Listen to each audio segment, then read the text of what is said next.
What's going on, guys? We got another special guest joining us here today. We've got Brandon Maki, probably known from Twitter at Brandon Maki, joining us today. How's it going today, man? Doing well. Thank you for having me. I appreciate it. Our pleasure. Unfortunately, Eddie's not going to be here for this part of the video today, guys. He's a little busy, but me and Brandon will take care, pick up the slack for everybody. Yeah, sounds good. So Don't we want, oversell me though. so we wanted to get right into it. We'll go with the big news from this weekend. We're recording this on Saturday. Big news yesterday: Matt Murray's big extension, 6.25 for 4 years. What were your thoughts on that? It's funny because we haven't really seen Ottawa give out a contract like that in a little while. One that's for a guy they just traded for, and a contract that is fairly backloaded. I like it. I think, but that's because I'm a big believer in Matt Murray. I understand why people who are skeptical that he's going to rebound would kind of be a little on the fence about it. For me, I think Murray is a prime rebound candidate. And Haley Salvian of the Athletic said this the other day. She said, "You don't win 117 games in the NHL by the time you're 26 by accident. Like that's not a fluke." So on top of this, two Stanley Cups, obviously. So I think it will age well. I think once we see Murray really be a part of a competitive Ottawa team, then really, especially the contract is going to look good. So I'm all for it. I think he's earned it. And even if he doesn't and things don't work out, you can always move on, right? So I don't think it'll be that difficult of a contract to move, even if they have to. So I like it. Yeah, for sure. And I mean, they're buying up pretty much his prime years as a goalie, so I definitely have to agree with you on that one there.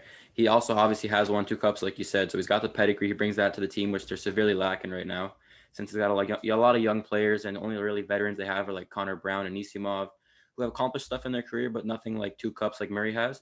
I think it definitely helps with the young team, and I guess only time will tell. Hopefully, we get to see him play soon. But yeah, I definitely agree. I think it'll be a good move for the Sens long term. Yeah, you're so right.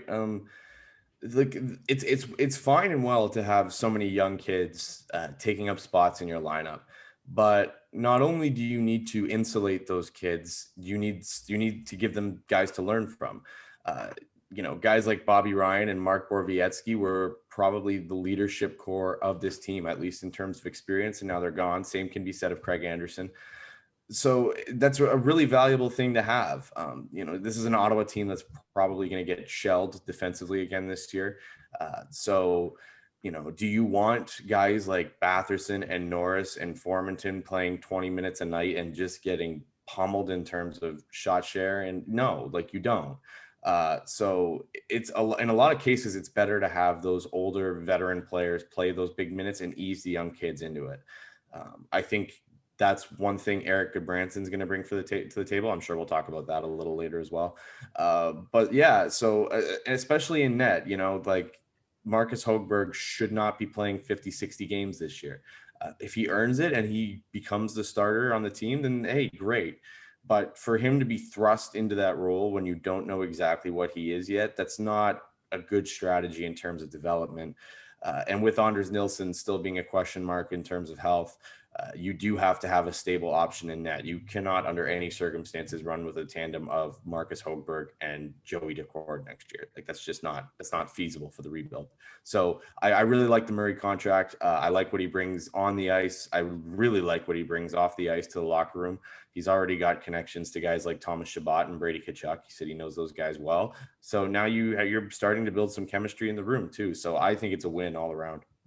For sure. And then you kind of brought it up a little bit there as well. But what do you think about the moves the Sens have made to address the blue line, the Josh Browns, even Zub going back a little bit, and Goodbranson kind of on the right side there? Well, it's hard to just to talk about it in like chronological order, I guess.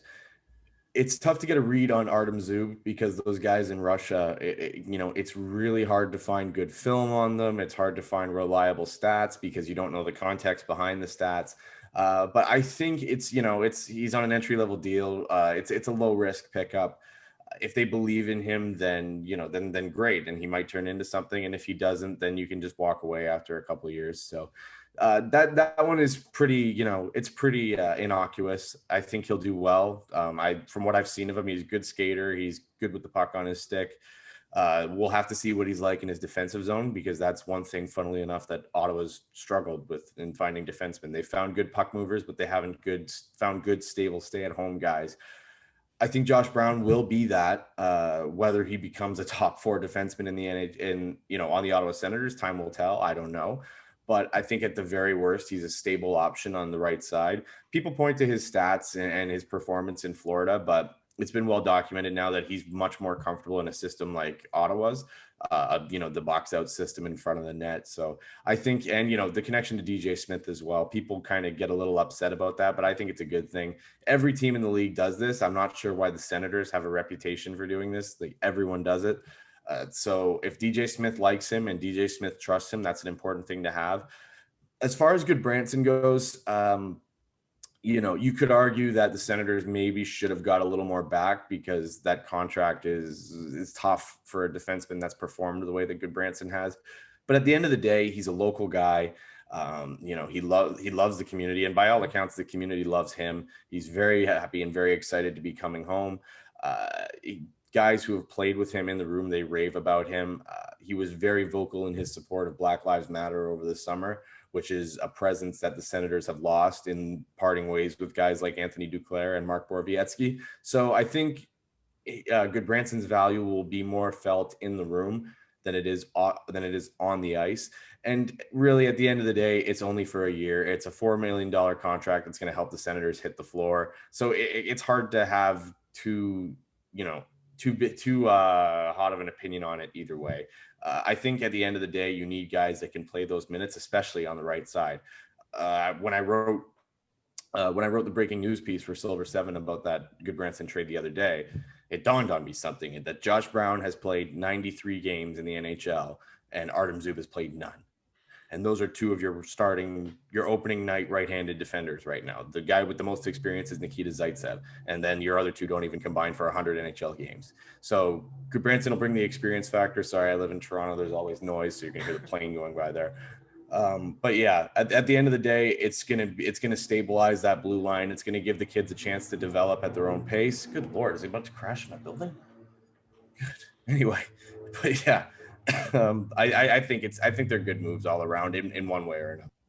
No, I think you definitely hit the nail on the head there. And it's a good point you made about Josh Brown. The Sens do get a reputation for that, but I mean, any franchise in the NHL is going to bring in players they're familiar with.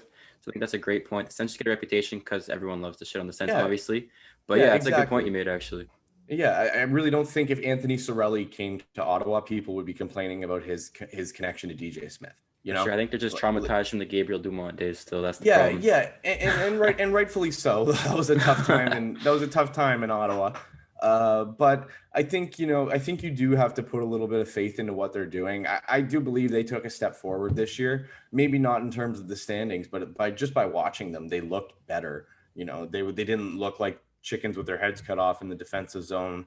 They had a bit of an attitude. They looked like they were playing competitive and wanting to win. Like just in the new year alone, how many games did they lose in overtime or a shootout?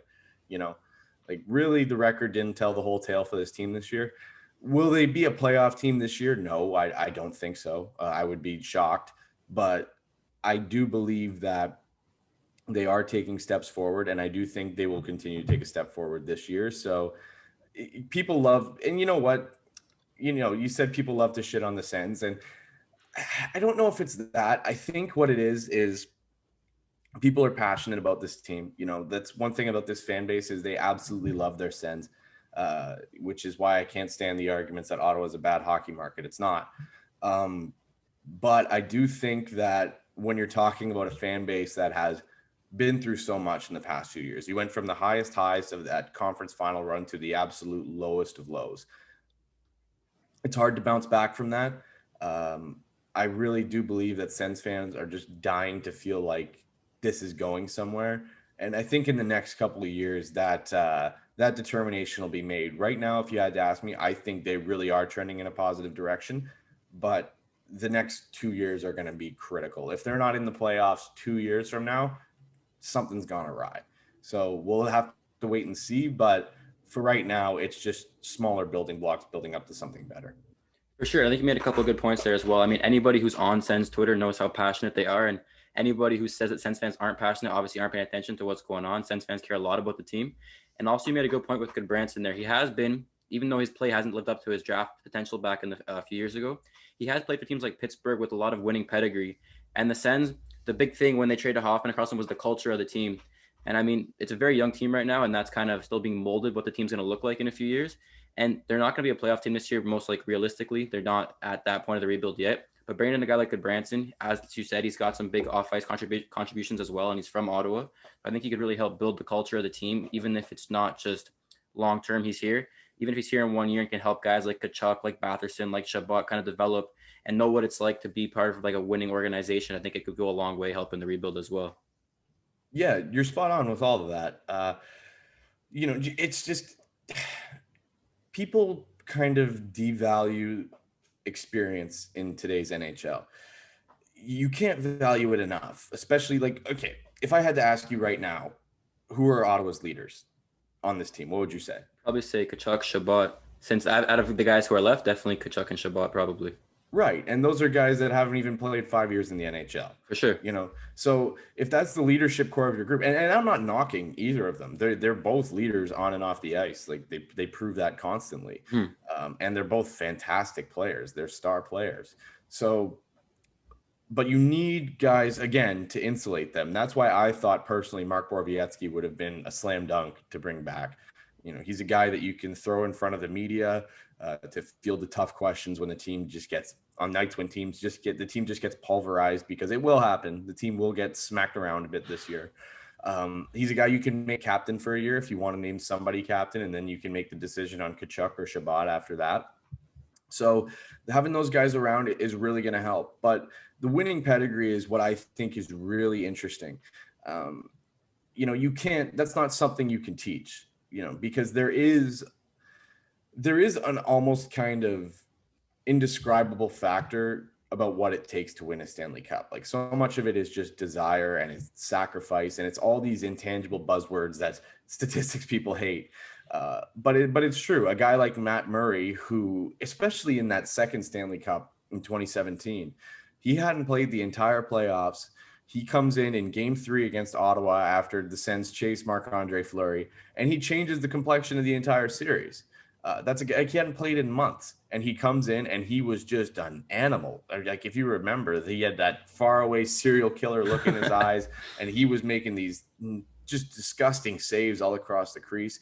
So just having a guy who's been around those teams, that's a guy who knows what it takes to win.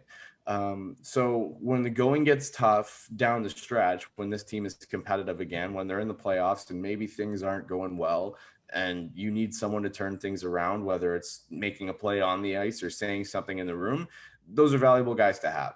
I think it's a bonus that Matt Murray is a really, really good goaltender, and I think he will find his way again. So again, and guys like Goodbranson, are they going to light it up on the ice? No, not by any stretch of the imagination. Do I think he may play a little better in Ottawa's system than Anaheim's? Yeah, I do. I think that's possible. But there is a value to what goes on off the ice, to what goes on when we're not watching. And I think the acquisitions that Ottawa has made have made them better, especially in that sense. For sure. And then I definitely agree with the points you made there, but we're going to pivot a little bit back to the draft now. That was the big news of the week. What did you think just kind of the first – we'll start with the first round of Stützle, Sanderson, and to a lesser extent, but still pretty important, Ridley Gregg as well. Yeah, Tim Stützle is a really interesting cat to look at. I think there was a subsection of Sens fans that were disappointed with not getting Quinton Byfield, and I totally understand that. Byfield's a player that I've studied both on and off the ice to an almost obsessive extent, and he is going to be something really special. But so is Tim Stützle. And just listening to him talk when he was interviewed by Ian Mendez on TSN 1200 after the draft, just his attitude was fantastic. He sounds like such a happy, down-to-earth kid. And he was talking about how all he wants to do is win. He hates losing, and he's going to give everything he has to help the team win. He sounds really excited about coming to Ottawa. He was posting all kinds of pictures, in the jersey and that gorgeous 2D jersey. And just the connection that he has with the fans. I think he's really going to become a fan favorite in Ottawa. I think he posted like 200 different Instagram stories or something crazy like that, just of people congratulating him on being drafted. When there were people from Germany to Ottawa to wherever. So I think he's the exact player that Ottawa needs in terms of talent. He's a phenomenal talent, and he's going to be this team's franchise number one center. There's not much doubt in my mind about that. But what he brings off the ice is also really going to be special. I think he's going to be a leader on this team and a really just positive presence. Jake Sanderson, I know that pick was a little bit controversial, but you'd think people would have learned from Brady Tkachuk by now not to judge picks before they get a chance to play. I think Sanderson is exactly what this team needs. They do have a wealth of left-handed blue liners in Wolanin and Brandstrom, and obviously Thomas Chabot. But Sanderson is a guy who, and again, this has been beaten to death, but he's a transition defender that the Senators don't have that they really do need. And, you know, by all indications, his game is so well-rounded and complete. He's so good defensively. If you watch some film on him, you'll see it. Just the way he uses angles, and he, you know, his stick work is fantastic. He uses his skating to his advantage. And I think that's really the best part of his game. And, you know, being another UND guy and getting to develop in what's becoming essentially an extension of the Senators farm system, I think that's going to be really beneficial to him playing with guys like Bernard Docker and Pinto. And it's going to be beneficial to the Sens going forward. So I really, really like the Sanderson pick. I think if Raymond was on the board, I would have gone Raymond. I've heard indications that the Senators were going to take Sanderson either way, but, you know, we'll never know that, obviously. And as far as Ridley Gregg goes, I love it.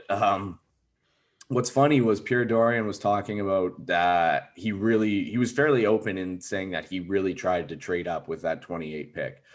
He really, really wanted to pick higher in the draft. I think they were looking around moving into the 22-20 range, kind of something like that. But he said that Ridley Gregg was their guy either way. That was the guy they were going to trade up to get. Sorry. So when he fell to them, I know they were pretty excited. And if you watch this kid, I think Sens fans are going to be really excited about him too. He's got really good offensive instincts. He's really good in the offensive zone. But the other thing too is he's kind of resemblance of Brady Tkachuk in that he's just a pit bull. He's really good at pissing the other team off. He's going to be a really irritating guy to play against, and by extension, he's going to make the Senators a really irritating team to play against. When you think about guys like Brady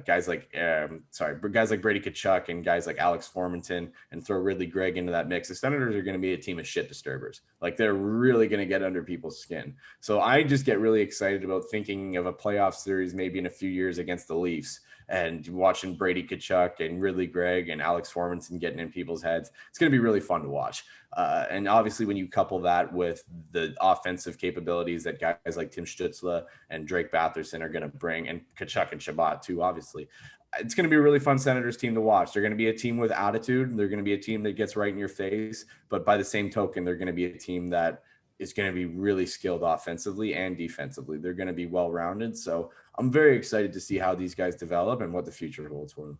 No, I think you hit the nail on the head with that. I mean, I think Stützle honestly will probably be one of the most offensively talented players the Sens have ever had when it's all said and done. I think his potential is that high. I'm a big fan of his. Obviously, it would have been nice to get Byfield. I think we were kind of hyping ourselves up early in the summer with all the rumors we were hearing and that kind of thing. But Stützle is definitely going to be a beast for the Sens for the next, hopefully, 10, 15 years.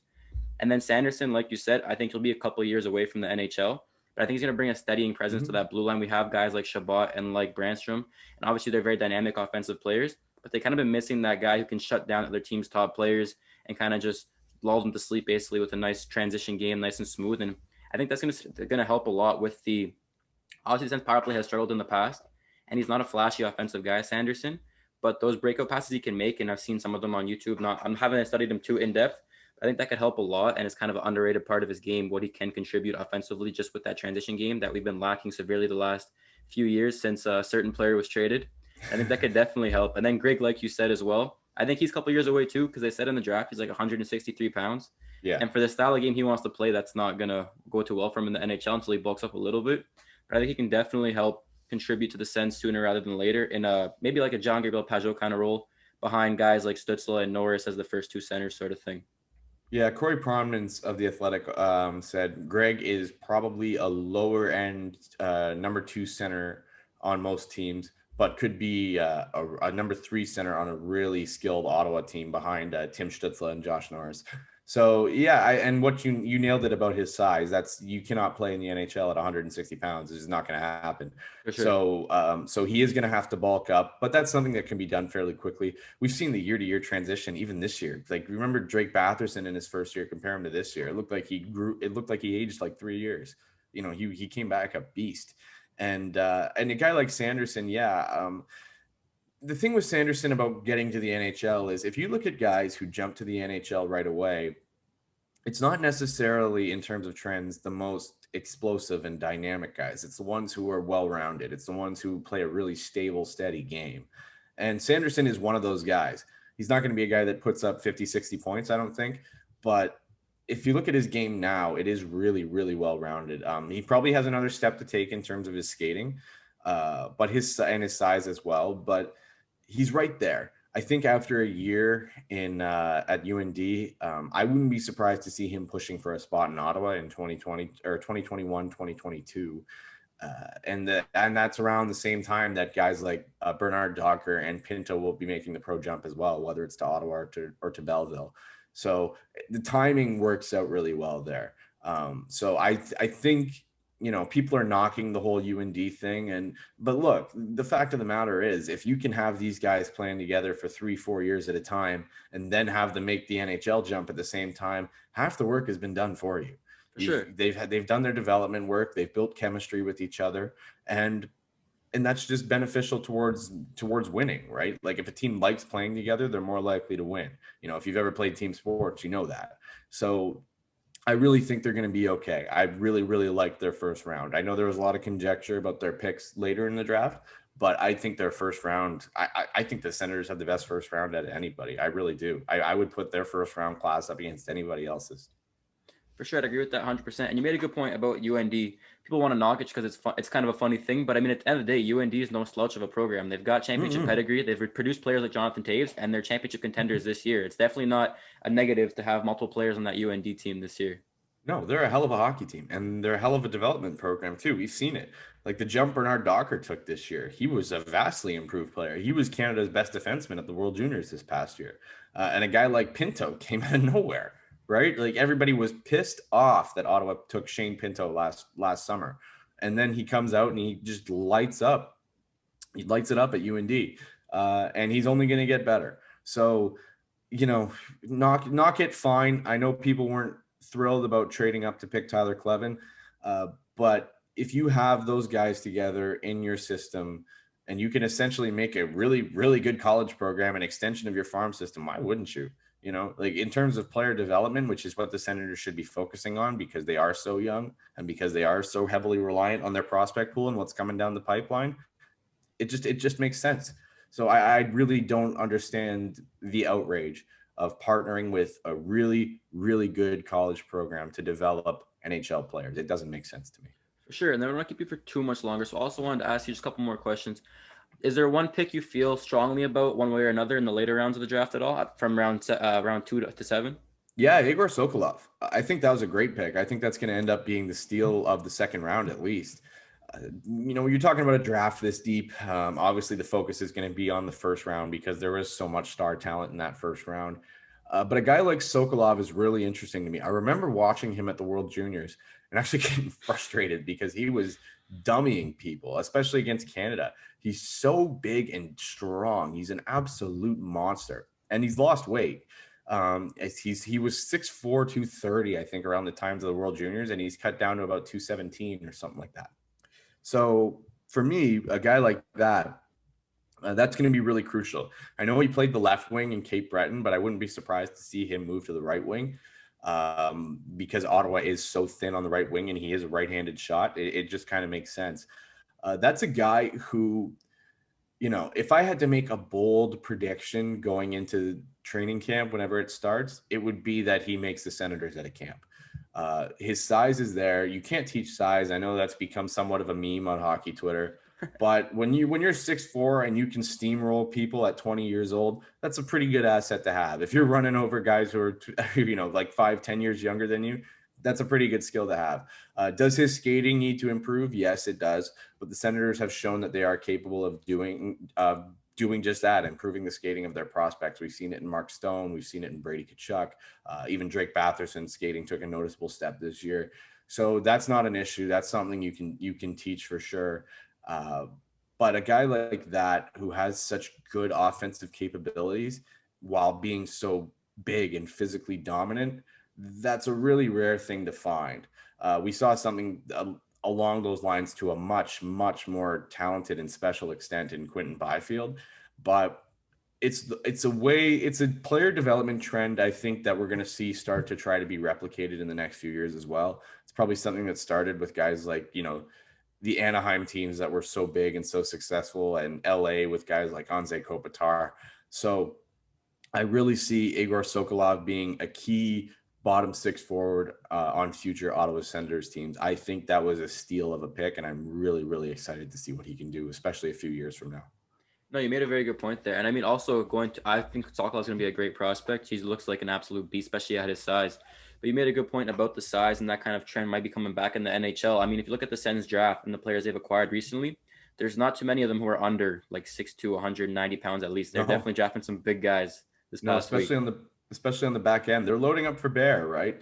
And I think the difference from the hockey that we saw probably in the mid 2000s is it was big guys that couldn't necessarily move, right? It was big for the sake of big. Now what you're seeing is these big 6'4" monsters are coming through, and they can skate, and they've got good hands. So that's a really rare thing to find. Like, it's like I said before, we're talking about guys who have complete games that make the transition to the NHL. So if you can be that big and be that strong on the puck and be solid in your own offensive zone, and then come out and put up 30 points in an NHL season, I'd say that's a victory, right? Like I'd say that's a pretty good bottom six forward. And that is something that the Senators need to find, especially on the right wing. They are paper thin at the right wing right now. If you look at it right now, who are the top right wings on the Ottawa Senators? It's Connor Brown and it's Drake Batherson, right? Batherson is a guy who I think will round out as a really upper end top six forward, just based on his offensive abilities and the way he trains. Like, he's taken a massive improvement every year. He works so hard in the offseason. He works with guys like Crosby and McKinnon on the East Coast, and it shows. It shows every year. Every time he comes back a much better hockey player. A guy like Connor Brown, is he a top six forward on a contending team? I would say no. I would say he's a really high end third liner on a contending team. So they need to draft those guys. That's why Lucas Raymond would have been nice, but Jake Sanderson is probably a really good consolation prize for people who wanted Raymond. And the size that Sokolov can bring to a third, fourth line on a playoff team, especially in the dog days of the summer when the playoffs actually are in the summer again, which will be nice. Or sorry, in the spring again. Geez. And, that's going to be key. That's going to be a key physical presence. The Senators are going to need to stand their ground against some big, strong teams if they do want to win the Stanley Cup one day. So those guys are going to be valuable to have, especially on the right side. For sure. I think you definitely hit the nail on the head there, especially projecting the Sens' future kind of thing. It is a bit of a question mark, obviously, with prospects. You never know for sure. But the future is definitely looking pretty bright for the Sens right now. Yeah, it is. Is the jury out? Yeah. It's so hard to project what teams are going to be like. I asked Brent Wallace when I had him on my podcast not long ago. I said, is Ottawa going to win the Stanley Cup within the next 10 years? And he said no, just because there isn't enough. And it's so hard to win in this league. Like, think of the great teams that have come through. Like, think about how dominant Tampa has been for the last 10 years, and they just won now, and it took a really beat up Dallas team to finally get them over the hump. Uh, you know, Look at the Bruins. The Bruins have been to 3 Stanley Cup finals in the past decade, and they've only won once. Should they have won 2 or 3? Yeah, you could make the argument, but the fact is they didn't. Even the early Senators teams in the 2000s, 2003, they were better than that New Jersey Devils team. They should have won. 2007, should they have beat the Anaheim Ducks in terms of talent? Probably, but that just goes to show you. 2006, right, when Dominic Hasek gets hurt, and they were a Stanley Cup team that ended up being bounced in the second round by the Buffalo Sabres, who didn't even make it out of the East. So it's really hard to project. Do they still need more high end talent at the top of their lineup? Yes, I think so. I think Brady Kachuk is an upper echelon left wing. There's no question about that. And that's going to show the more he's surrounded by better players. Is Tim Stutzler going to be a number one franchise center? Yes, I think so. Um, but is Drake Batherson going to be a number one franchise right winger? I don't know. I think on a contending team, Batherson is probably a really high end second liner. So they do need that high end skill. Like if you look at the teams that made the final, or sorry, that went deep in the playoffs, the top of their lineup was obviously the 2017 team is the anomaly here because they were really, really thin on high end talent at the top of their forward lineup. But 2003, that's a team that boasted Alfredson, a young Spezza, Havlat, Hossa, just ridiculous offensive talent. And then when you look at 2007, the pizza line is what powered them through the first three rounds. It was Heatley, Spezza, and Alfredson just producing at a clip. They beat Pittsburgh in 5, the Devils in 5, and Buffalo in 5. How hard is it to run through the first three rounds in 15 games? It's pretty damn hard. But that's how good they were, and that's how skilled they were offensively. So they do need, and you know what? Even teams like Boston and the Leafs right now, Boston has the perfection line, as they're called, which is the dumbest nickname ever. But it's fitting, right? Because that line is, as that line goes, so do they. And even Toronto, who I think got better on the first day of free agency by a lot, they're powered by elite forward talent. They have probably a deeper top six than anybody in the league in terms of high-end offensive skill. So in order to compete, Ottawa is either going to have to be really good defensively and get great goaltending, which they can do. I'm not saying they can't, or they're going to have to add some more firepower. I think the best way to ensure that you're going to be competitive and give yourself the best chance to win is to do both. It's to add on the blue line, build from the blue line in the middle out, which they've said they want to do, and I think they've succeeded in doing. But now they need to bolster the wings. I've said it. I'm a broken record. They need right wingers. They need a right wing at the top of their lineup. Whether that comes through a trade, whether that comes through free agency, whether that comes through the drafts, I don't know. But the Senators are getting to the point now where they're running out of time to rely on guys to develop. This is a team that, 2021 is supposed to be the first year of unparalleled success, right? So in 2022, they should be in the playoffs, I think. So whether that projects to be a fair expectation, I don't know, but it's the expectation that these fans have been promised, and these fans deserve to get what they're promised for a change. So in order to do that, can you draft, if you want to win in this 2021 to 2025 window, are you comfortable drafting a right winger in 2021 or 2022 and hoping by the end of 2025 they've become a top end talent? You're pushing it if you do that. So it's going to be time pretty soon to start spending on these big time free agents and to start trading for these big time players. Whether or not the Senators will do that remains to be seen. It's not something they've historically done, but it's something that Eugene Melnyk promised he would do going into this period of unparalleled success. So that's where we're at, right? The future is bright. I don't think there's any question about that. I think most of their key prospects project to be at worst solid NHL contributors. So in that sense, it's bright. But if they really want to get this thing over the hump and finally win the Stanley Cup, they need power. They need firepower at the top of their lineup. For sure. I think you definitely agree with what you're saying there. It's always tough to win the Stanley Cup. It takes a lot of luck as well as skill. So we'll see what happens.